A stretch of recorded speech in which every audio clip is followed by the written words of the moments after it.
माटी तले पोता है झियो।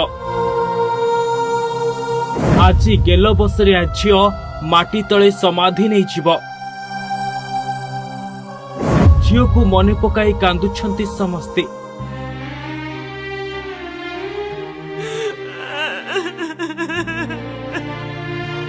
खोला चली माटी अंतिम सत्कार पाई चली प्रस्तुति।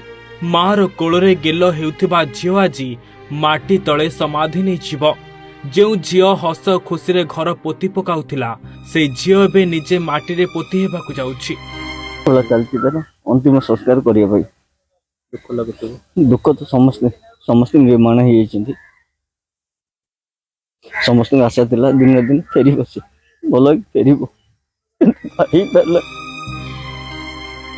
हाँ आज्ञा मुस्लिम परंपरा दृष्टि पीड़िता मृत्यु पर माटी रे पोती दिया से बे माटी तले समाधि नेबाकु जाउछन्ति।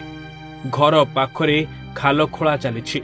एई खाल रे ही पीड़िता जनक पोता हेबे जहाकु खोली खोली कांदुछन्ति घर लोक। जो हाथ रे झियो को गेल बसर रे पाळिथिले सेई झियो पाई आज सेई हाथ रे कबर खोलुछन्ति।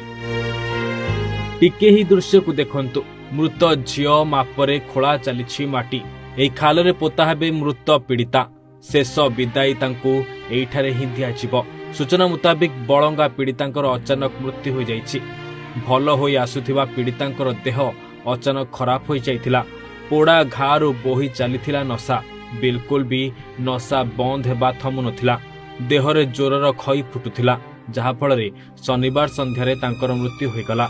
अनेक चेष्टा करिबा पर भी बंचाई पारिले नहीं डाक्तर माने। जदि देखिबा पीड़ितांक गाँ रे व्यापक सुरक्षा व्यवस्था करा जाइछि।